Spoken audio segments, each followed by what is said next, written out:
Hi, welcome back to the channel. Again, my name is Collin Thomas, and we're going to be talking today on a topic: is it a good idea to have a business partner or business partners? Again, is it a good idea to have a business partner or business partners? I have mixed feelings on this, and for me, I'll answer it like this. Your choice of a business partner or partners may be the best decision you have ever made.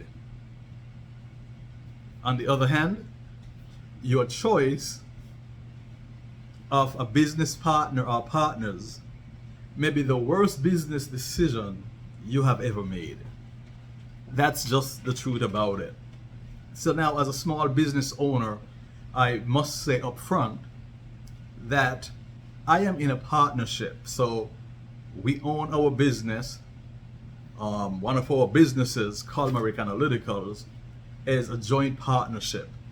And so far it has worked out great for the years that we have been in business. And of course, there are always good days and there are always not so good days. There are always days when we both agree in the direction we should be going, and then there are days when we do not agree on what we should be doing. Overall, it has been a great partnership.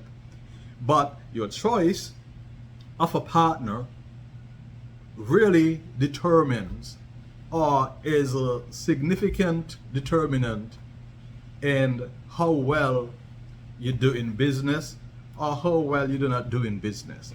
So, as a small business owner, it's a serious decision that you have to make. Now, here are some of the advantages. If you have a great business partner, that partner can help you elevate your business to the next level, whatever that level is. Having a great business partner is worth its weight in gold, as the saying would go, because they're going to bring to the table areas that you may not be comfortable in, and so they can bring a level of expertise in the business relationship that you just do not have. And so when that is the case, then you're able to elevate yourself and the business, and they're able to elevate themselves and the business, because each of you, or if you have multiple partners, can then focus on the areas that you're really comfortable in. Before we began this business, I was working at a company where I saw the business owners in action, and there were several business owners in that particular company. There were about 4 of them, and they had it where one was over operations, another one came in every day and all he did was sales and business development. And so I was able to look and see the division of labor and how it worked. And what was good about what I saw was that each person was able to work in the area that they were comfortable in without interference from the other. Now, I've also seen it where when you're not on the same page, then that's a different level of discomfort.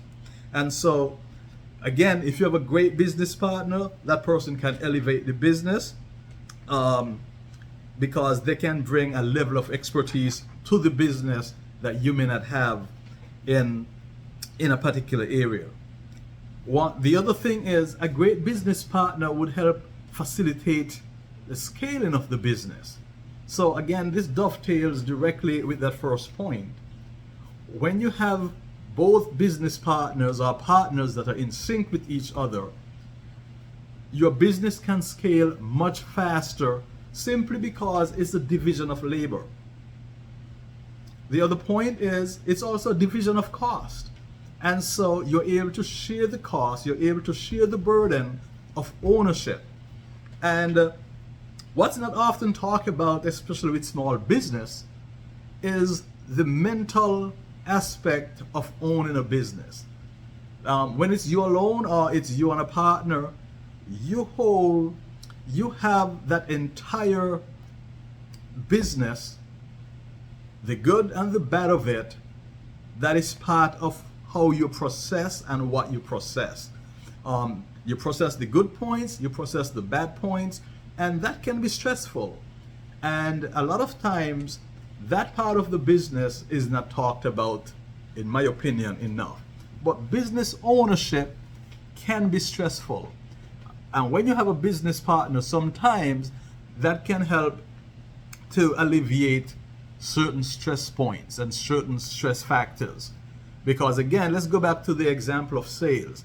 If I have someone who is focusing on sales in the business, then all the questions and all the problems and everything that has to do with sales operations runs through that person.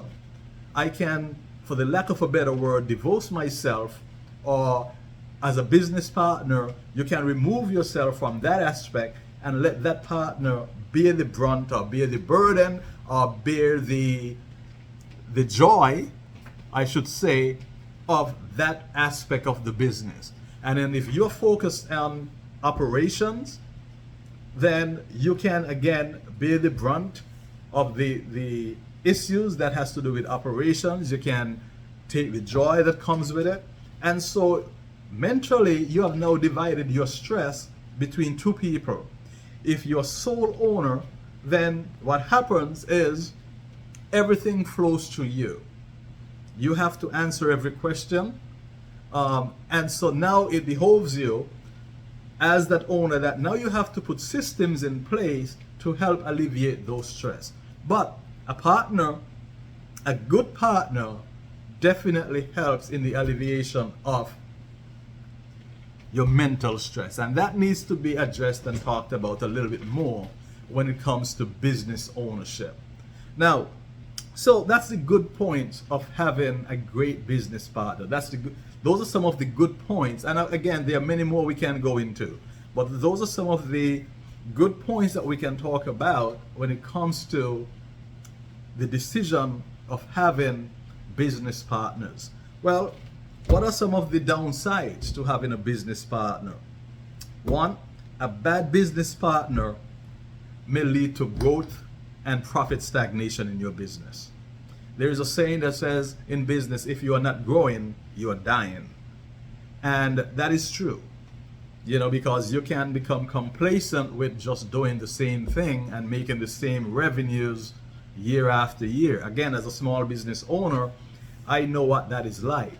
And so if you are not growing the business, then you can't some people say that you're dying, if you're not growing the business.